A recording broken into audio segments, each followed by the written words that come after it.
بقى الكلية ان شاء الله.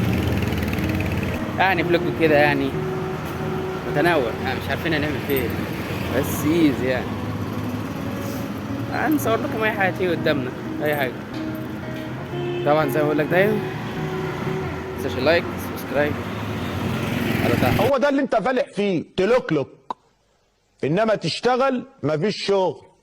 شخر يا هادي الطوال، نام لي كده هادي وقول كلام يا هادي، نام كده هادي الطوال وقول. قولوا لنا اقتراحات في التعليقات نعملها. بقى ليه اللايك والسبسكرايب.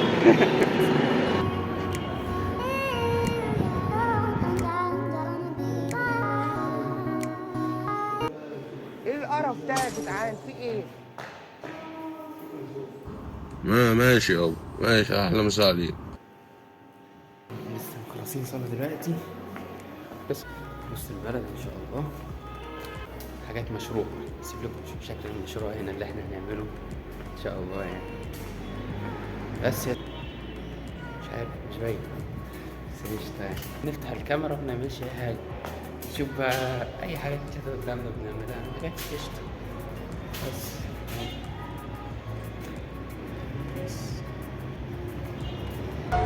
お前たちのような奴らがいていいはずがない。 نورت صح؟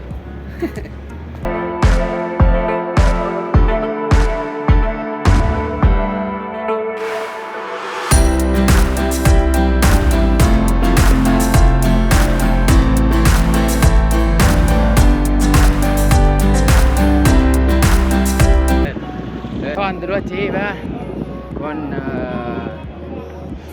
جينا عند المحل اللي هناك ده عشان نجيب حاجات تبع الكلية. عايزين كنا ناخد لفة برضو ايه، كنا ناخد لفة عشان نجيب حاجات تبع الكلية. لسه يعني هنشوف يعني هنعمل ايه ومش هنعمل ايه. عقبال ايه، عقبال ما انت بتهزر يا ابني، هي زريبه يا حبيبي، هي زريبه دي، انت متخلف يا ابني. لا ما بثبتش الناس والله. حبيب قلبي.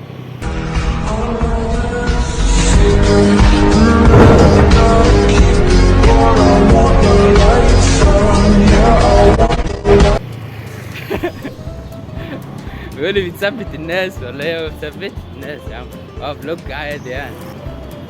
ايه بقى، هنجيب حاجات للكلية ونصور لكم مشروع يعني واحنا بنعمله ومن الكلام ده كله يعني. بس ايوه. عايزين نروح بقى المكان فين، المكان اللي هناك ده. عارفين المكان اللي هناك ده؟ هو ده. بس اكتر حاجه بكرهها كلمه بس، اللي كل شويه ده يا عم بس الناس، انت بتبسبس لهم ليه يعني؟ شايفهم قطط انتوا ايه؟ من اليمن.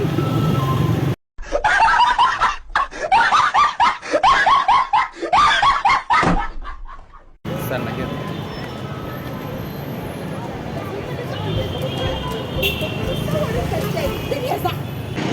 واحدة بتقول بتصور انت التاني يعني، بتصورك انت يعني ولا ايه؟ مش فاهم.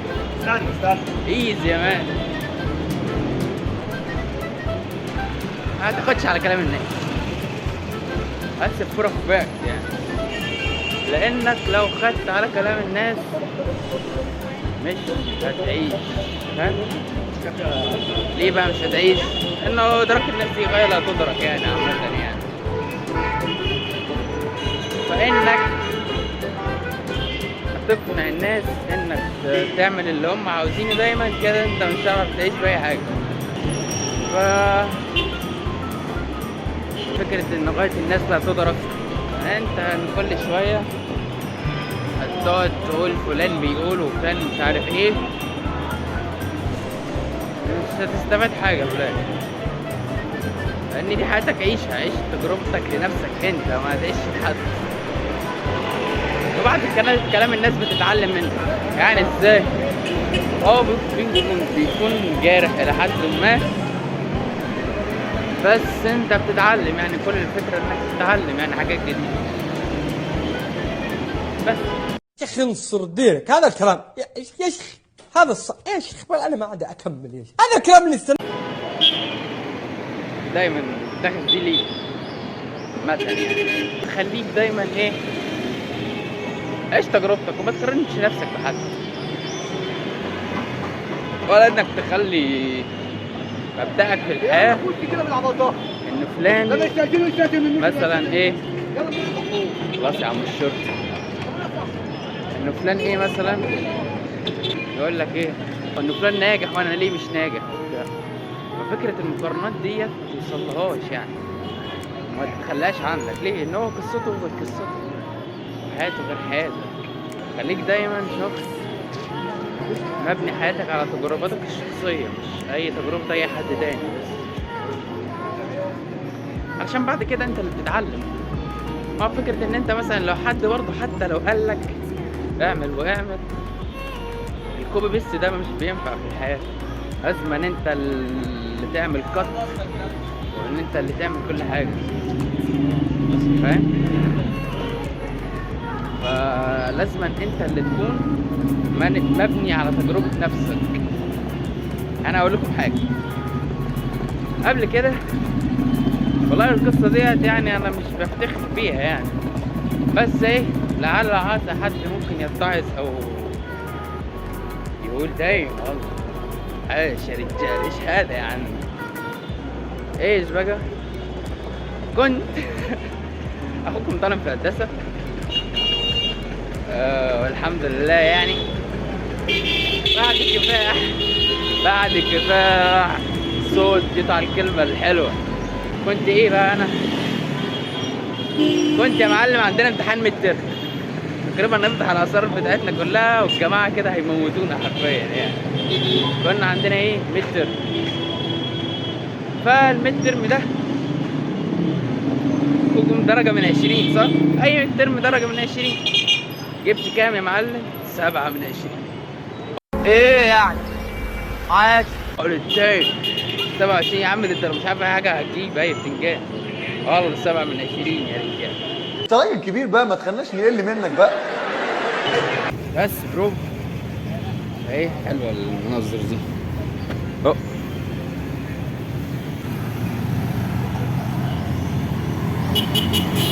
المتحف ده جينا قبل كده جميل. تعالى نقعد فين؟ نقعد هنا. اوكي جينا ايه بقى؟ ممكن حابب تسمعيني ده يدخل اركب المايك عشان تسمعوني كده.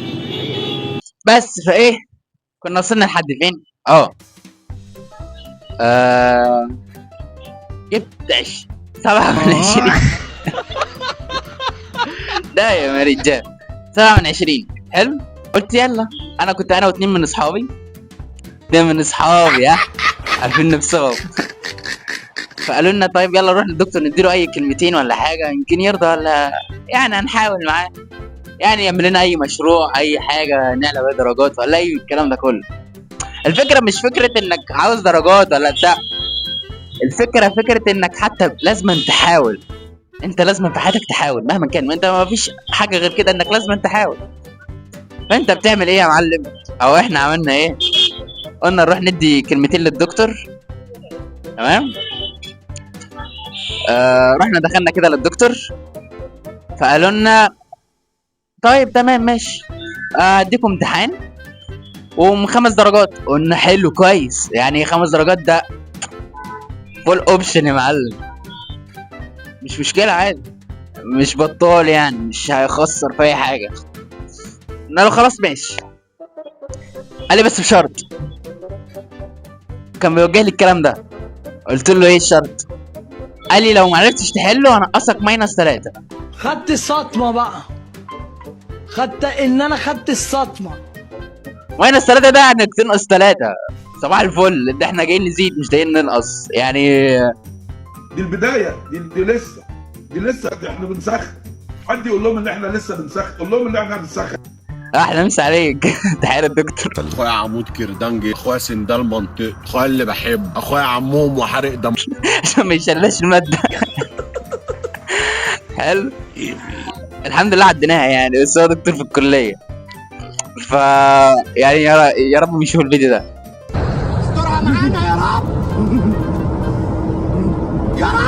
المهم يعني فايه، فقال لنا هتنقصوا 3. مذاكرين حلو، مش مذاكرين الله اتكلوا على الله وامشي وورينا عرض كتافكم. انا خلاص ماشي يا دكتور هنشوف يعني. طيب انا خلاص مش هطلع بره وورينا كده هتقولوا ايه. ف هنا خرجنا بره. والله اصحاب الاتنين قالوا ايه، والله يا محمد احنا اوت، مش معاك، احنا مش مذاكرين يابا، وانت خش يا باشمهندس وهاتك هتجيبك، لو انت مذاكر خش، مش مذاكر ما تخشش، براحتك اللي انت عايز اعمله اعمله. حلو. فجينا بقى ايه الفكره هنا، عملت ايه انا بقى؟ جيت كده، انا طبعا مكنتش اخوكم في الله ما كانش يذاكر اي حاجه في اي حاجه نهائي يا رجال، ايش هذا يا عم، ولا اي حاجه خالص ولا اي حاجه خالص. قلت اعمل ايه؟ رحت قلت والله اتوكل على الله ومش مشكله يعني عادي. فكان قبلها حصل ايه، المعيد كان صاحبي. حلو. فانا امتحان كان من 20 درجه، جبت فيه كام؟ جبت فيه 15 من 20. ده مش وحش في الكليه خالص، ده بروفيشنال، ده انت كده بيرفكت كده، انت عديت التوب. انت بتتكلم جد؟ مات. لا حول ولا قوة الا بالله، والله ما اعرف غير منك دلوقتي. يعني انت تحت الامتياز بشويه، انت الامتياز كده اللي بيجيب 15 من 20 ده. تروح تشوف ارقام الكليه هتقول له انت ايه، ارقام درجات حراره دي ولا ايه؟ فايه، فرحت للمعيد ده قلت يعني 15 اهو، او كانت 13 مش متذكر، 13. فقلت يعني المعيد يعني عارفنا وكده وصاحبي وبتاع، ده قبل ما اروح للدكتور كمان. فراح ايه، او يا ربي بعد ما رحت للدكتور اكملكم بتاع الدكتور. المهم عشان ما توهكوش معايا، المهم بعد ما طلعت من عند الدكتور فاصحابي قالوا لي خلاص احنا براك، وانت عاوز تخش خش براحتك انت. فايه جيت شفت نورت انت ازاي. تنساش بقى لايك وسبسكرايب، ها شير بقى لكل احبابك واصحابك ودعمنا عشان نستمر ان شاء الله. فجيت جيت انا وقفت على الباب كده، طبعا طلعت على السلم وانا مش مذاكر اصلا، مش مذاكر والله، ما كنت مذاكر اي حاجه. فوقفت على الباب كده الا واتخيل سيناريو في دماغي. اوف يا رجال، دايم يا رجال، يا عم ايش هذا يا عمي، شايفيننا ولا ايه؟ السيناريو كان ايه بقى؟ السيناريو انه كان في انمي فايلاند ساجا، هحط لكم شكله هنا هتعرفوه. الانمي ده كان بيقول لك ايه، ده كل السيناريو ده خطر في بالي في لحظه كده. كان بيقول لك ايه، انه كان في 2 عبد عند واحد ملك يعني، والاتنين دول كانوا عباد يعني. فكان عشان يحرروا نفسهم كان لازم يجيبوا النفقه بتاعتهم بايديهم ويحرروا نفسهم. ازاي عملوها بقى؟ قالوا للملك بتاعهم، او الملك بتاعهم قال لهم انه في غابه، والغابه ديت كانت كبيره جدا يا رجال. ايش هذا يا عمي، اوف والله، يعني غابه واللي هي من الاشجار الطويله ديت. وبحط لكم برضه صوره الاشجار يعني شكلها عامل ازاي. فانت كانت بتعمل ايه؟ طلب منهم انهم يقطعوا الاشجار ديت. حلو. بعد ما يطلعوا الاشجار يقلعوا الجذور، وبعد ما يقلعوا الجذور يحرطوا الارض، وبعد كده يزرعوا، واللي يطلع من الزرع ياخدوا الفلوس بتاعته وبيها يحرروا نفسهم. والكلام ده مش هيجي من محصول واحد يعني، ولا الكلام ده. المهم يعني عملوا ايه، قلعوا النخل. وطبعا ده كان في العصور الوسطى، العصور اللي هي القديمه، اللي هو بتاع الفاس وايام الحصان، لما كان الحصان بيحطوا فيه اللي هو ايه، شفت المحرات ده، او هو ده اللي كان بيقلعوا بيه النخل. فما كانش فيه اللي هو الحاجات الحديثه كده. ف بعد ما قطعوا الاشجار وعملوا النخل برضو، حلو، جم حد هنا. فجم عملوا ايه بقى؟ وقلعوا الجذور، اخدوا بتاع تقريبا 4 سنين قبل ما حرثوا الارض. وبعد كده زرعوا اول محصول في 5 سنة. حلو. زرعوا قمح، وفي 7 سنة القمح طلع وبدأوا ان هم يحصدوه. جميل. فقبل ما يحصدوه ايه اللي حصل بقى بعد التعب 7 سنين ده؟ حصل انه كان في حد عدواني ليهم وحرق الارض كلها. يعني بعد 7 سنين او مش عارف تقريبا 11 سنة، مش متذكر يعني الرقم، عشان يقلعوا الاشجار ديت وبعد كده يقلعوا الجذور وبعد كده يحرثوا الارض ويزرعوا. المهم حرق المحصول كله. فعملوا ايه؟ ما استسلموش وعادوا تاني وخدوا التجربة تاني وطلعوا المحصول، وعملوا بعد كده كانوا الفلوس بتاعته، وبعد كده حوشوا محصول تاني برضه لحد ما جمعوا النفقة بتاعتهم وحرروا نفسهم في الاخر. الموقف ده كله عدى كده في السيناريو وانا واقف قدام باب الدكتور. قلت لا يا معلم، كيب جوينج برو، خش وهتجيبك وحاول، وما نجحتش المرة دي هتنجح المرة التانية عادي.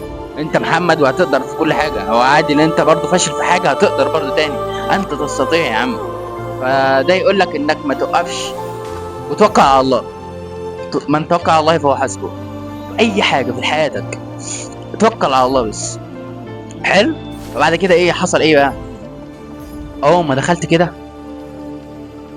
فقال لي خش اقعد.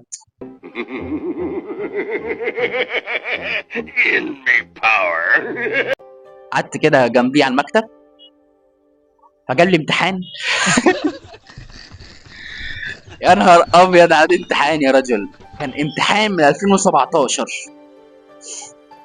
الامتحان ده كان من 2017 و فالمهم انا قعدت كده واصحابي بره. انا قعدت على المكتب كده واصحابي بره. فقبل ما اقعد قلت ايه بقى؟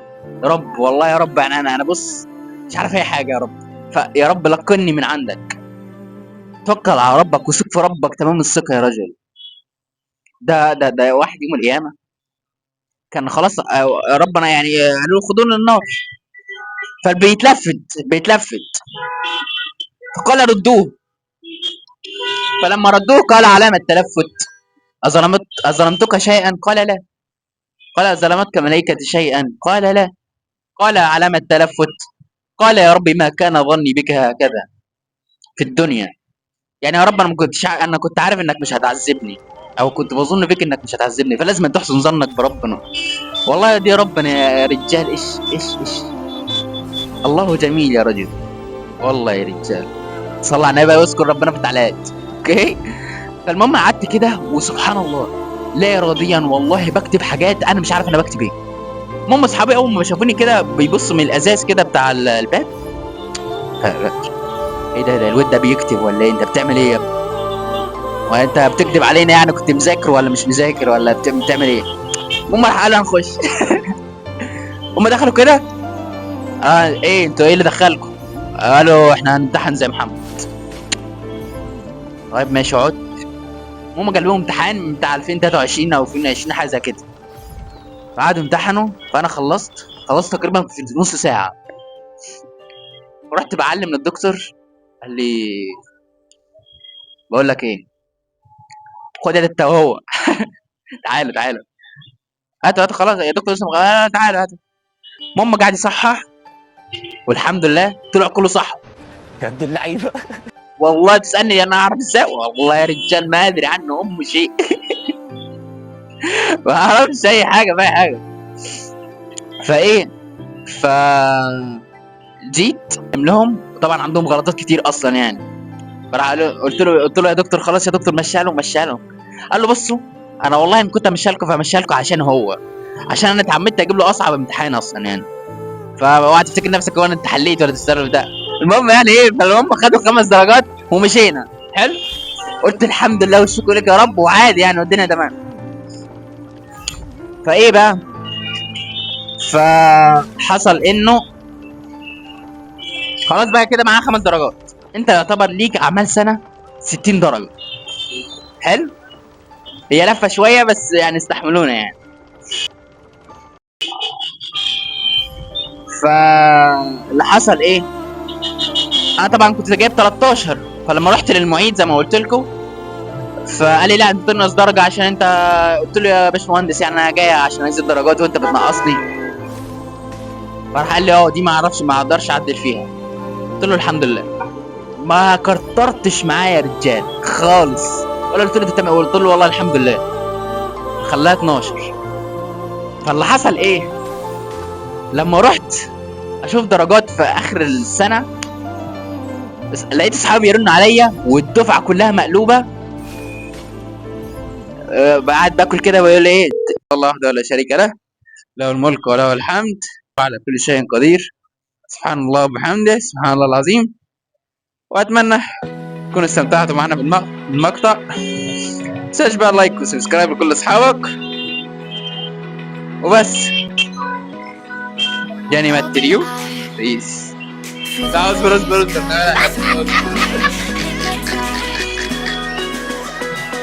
جاني ماتريو بيس.